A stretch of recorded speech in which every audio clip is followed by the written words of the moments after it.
अस्सलाम वालेकुम students, welcome to our channel learn mathematics easily. जिस पर हमने class ninth mathematics science group पर हमने लेक्चर सीरीज शुरू की है, जिसमें हम इसके चैप्टर्स को वन बाय वन डिस्कस करेंगे। इससे पहले हमने दो लेक्चर कर लिए हैं, जिसमें हमने 1.1 और उससे पहले जो इम्पोर्टेंट डेफिनेशंस थी उनको पढ़ा, और उसके बाद हमने 1.2 से पहले जो इम्पोर्टेंट डेफिनेशंस हैं वो हमने कर ली हैं। आज हम क्या करेंगे, आज हम एक्सरसाइज 1.2 करेंगे। आज हम शुरू करते हैं। तो इस एक्सरसाइज को शुरू करने से पहले मैं आपको ये कहूँगा कि अगर आपने इससे पहले वाली वीडियो नहीं देखी तो आप उसको लाजमी देखें, क्योंकि उसकी मदद से उसमें जो डेफिनेशंस जो दी हुई हैं उनको हमने किया है, और उसकी मदद से ही ये एक्सरसाइज सॉल्व होगी। तो इसका जो सबसे पहला क्वेश्चन है जी, एक्सरसाइज 1.2 का, ये हमें कहता है कि दिए हुए मुदज्जज अल कालबों में से वहदानी कालबों, कतारी कालबों, कालमी कालबों और सिफरी कालबों की शनाख्त और तस्दीक भी कीजिए। अब हमने इससे पहले सब की डेफिनेशन कर ली हैं। अगर आप मैट्रिक्स ए को देखें तो उसमें जो मैट्रिक्स ए के तमाम एलिमेंट्स या एंट्रीज़ हैं वो सिफर हैं। इसलिए क्या है, ये जो पहला ए मैट्रिक्स है ये हमारा सिफरी सिफरी कालम है, या इसको कहते हैं नल और ज़ीरो मैट्रिक्स। इसके बाद हमारे पास है जी बी मैट्रिक्स। अगर हम बी मैट्रिक्स की बात करें तो आप देख सकते हैं इसमें सिर्फ एक ही हॉरिजॉन्टल लाइन है, यानी इसमें सिर्फ एक ही कतार है, इसमें सिर्फ एक ही रो है। इस वजह से ये क्या है, एक कतारी कालब है, या हम इसको कहते हैं रो मैट्रिक्स। इसके बाद हमारे पास आ जाता है कालब सी।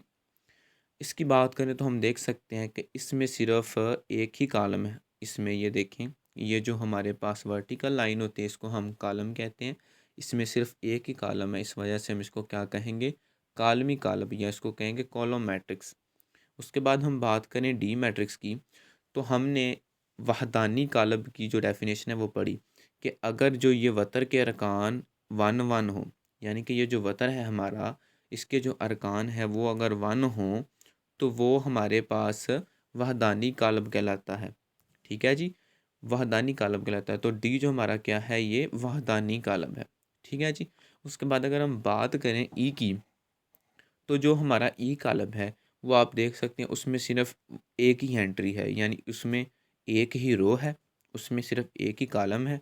तो हम इसको क्या कहेंगे जी, कि ये सिफरी कालब भी है, ये हमारे पास कालमी कालब भी है, ये हमारे पास कतारी कालब भी है। अब हम इसके बाद बात करते हैं एफ मैट्रिक्स की। एफ मैट्रिक्स में भी आप देख सकते हैं सी मैट्रिक्स की तरह एफ मैट्रिक्स भी है। एफ जो हमारा मैट्रिक्स है उसमें भी सिर्फ एक ही कॉलम है, आप देख सकते हैं उसमें भी सिर्फ एक ही कॉलम है, इस वजह से हम इसको कहेंगे कालमी कॉलम है जी ये। ठीक है जी। उसके बाद हम क्वेश्चन नंबर 2 करते हैं। नीचे दिए हुए कालबों में से मुरब्बी कालब, मुस्ततीली कालब, कतारी कालब, कालमी कालब, वहदानी कालब और सिफरी कालबों की शनाख्त करें। अब हम क्या करते हैं, सबसे पहले क्वेश्चन नंबर 1 को देखते हैं। पार्ट नंबर 1 को देखते हैं। पार्ट नंबर 1 के अगर हम बात करें तो हम देख सकते हैं कि इसमें जो दो रोज़ हैं 1 और 2, टू हॉरिजॉन्टल लाइन, यानी इसमें ये जो एक ये रो है और एक ये रो है। ठीक है, इसमें सिर्फ दो रोज़ हैं। और अगर हम इसमें कॉलम्स की बात करें तो हम देख सकते हैं जो हमारी वर्टिकल लाइंस होती हैं उनको हम कॉलम्स कहते हैं। ये देखें 1 2 और 3, इसमें हमारी 3 वर्टिकल लाइंस हैं, यानी इसमें 3 कॉलम हैं। तो अगर हम इसका ऑर्डर देखें तो इसका जो ऑर्डर होगा वो हमारे पास होगा 2/3। सबसे पहले हम रोज़ को लिखते हैं, फिर हम कॉलम को लिखते हैं। तो हमारे पास जो मुस्ततीली कालब होता है उसकी डेफिनेशन इस तरह होती है कि ऐसा कालब जिसमें कतारों की तादाद कालमों की तादाद के बराबर ना हो, वो मुस्ततीली कालब कहलाता है। इसलिए जो पार्ट 1 है ये हमारे पास मुस्ततीली कालब होगा। इंग्लिश में इसको कहते हैं रेक्टेंगुलर मैट्रिक्स। ठीक है जी। फिर हम बात करते हैं दूसरी, ये कालमी कालब है जिसमें सिर्फ एक ही कालम है, ये ऊपर भी हमने डिस्कस कर लिया है जी। उसके बाद अगर हम बात करें थर्ड पार्ट की, थर्ड पार्ट का हम ऑर्डर देखें, उसमें आप देख सकते हैं उसमें दो रोज़ हैं जी, उसमें सिर्फ दो रोज़ हैं, ये देखें दो रोज़। उसके बाद उसमें दो ही कॉलम है, दो ही उसमें कॉलम है और दो ही उसमें रोज़ हैं। हमने मरबी कालब की डेफिनेशन पढ़ी है कि जिसमें कतारों की तादाद और कालमों की तादाद सेम हो वो हमारा मरबी कालब होता है, या उसको इंग्लिश में कहते हैं स्क्वायर मैट्रिक्स। ठीक है जी। तो ये जो हमारा थर्ड पार्ट है ये है मरबी कालब। अगर हम बात करें फोर की, तो ये हमने ऊपर फर्स्ट क्वेश्चन में डी पार्ट को भी डिस्कस किया है जी, कि ये हमारे पास क्या है, ये हमारा वहदानी कालब है। उसके बाद अगर हम बात करें फाइव की, तो इसमें भी हम देख सकते हैं इसमें तीन जो रोज़ हैं, इसमें जी तीन रोज़ हैं, और इसमें क्या है हमारे पास दो कालम हैं। तो हमें पता है जी कि जिसमें कालमों की तादाद उसकी कतारों की तादाद के बराबर नहीं होती, वो हमारा मुस्ततीली या रेक्टेंगुलर कॉलम कहलाता है। ठीक है जी।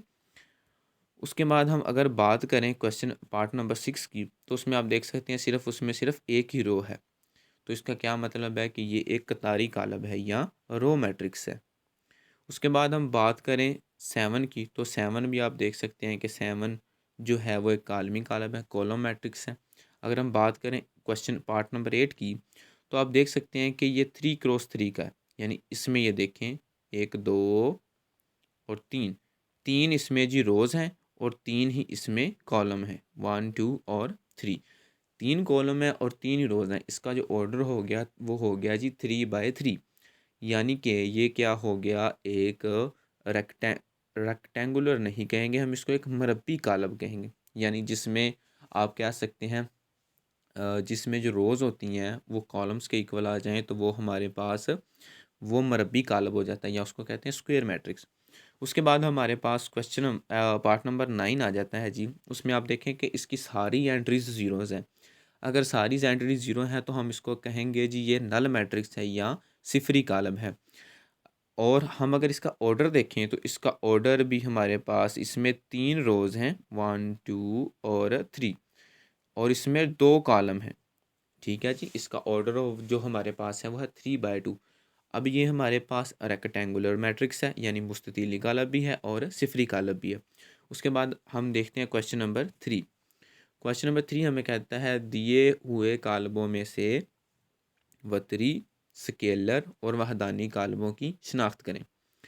अब हमें पता है कि जो स्केलर कालब होता है, अगर जो डायगोनल के जो एलिमेंट होते हैं वो सेम हों, अगर वो बेटा सेम होंगे तो वो हमारे पास स्केलर कालब होगा। अब आप देख सकते हैं कि मैट्रिक्स ए में जो ये डायगोनल होता है, इसके जो एलिमेंट है वो सेम है, वो है जी 4 और 4।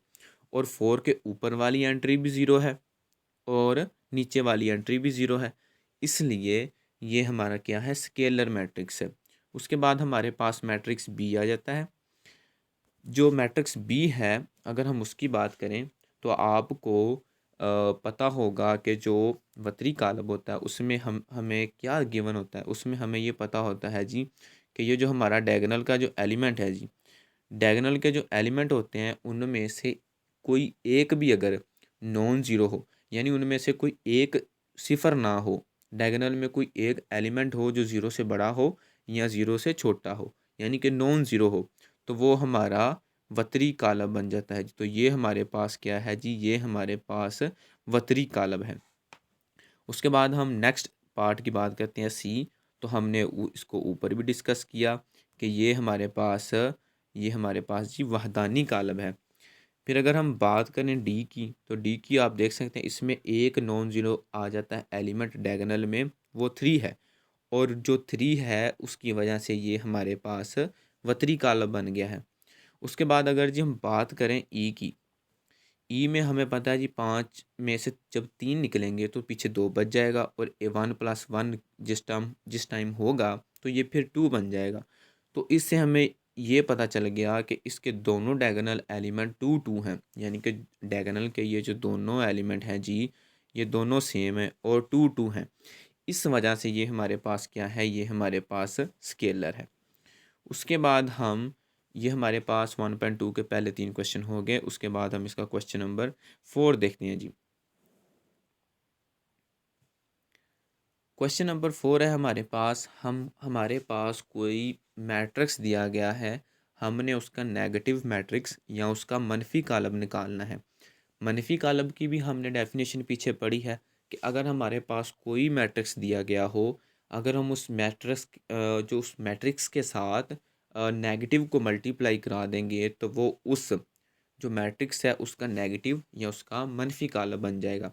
अब हमारे पास इधर जो गिवन दिया गया है वो हमारे पास जी ए मैट्रिक्स है, ठीक है जी।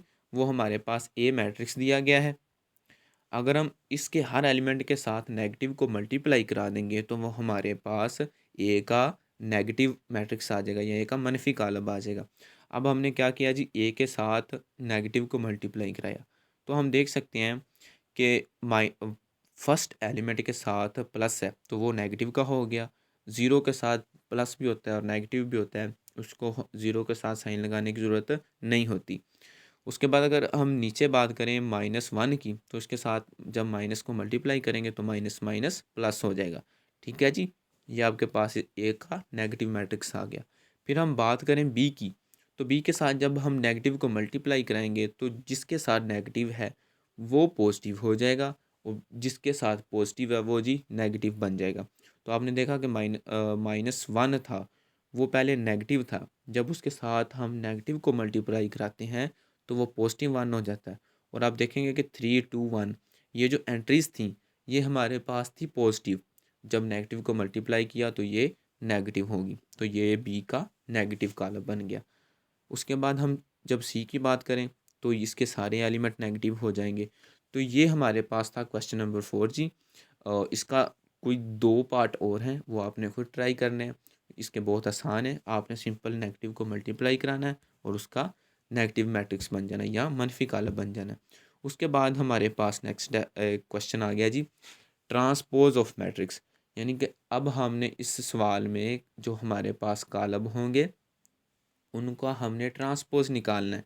ट्रांसपोज ऑफ मैट्रिक्स या ट्रांसपोज कालब, इसकी भी डेफिनेशन हमने पिछले जो हमने लेक्चर लिया है जी उसमें हमने डिस्कस कर ली है, उसकी एग्जांपल्स भी की हैं।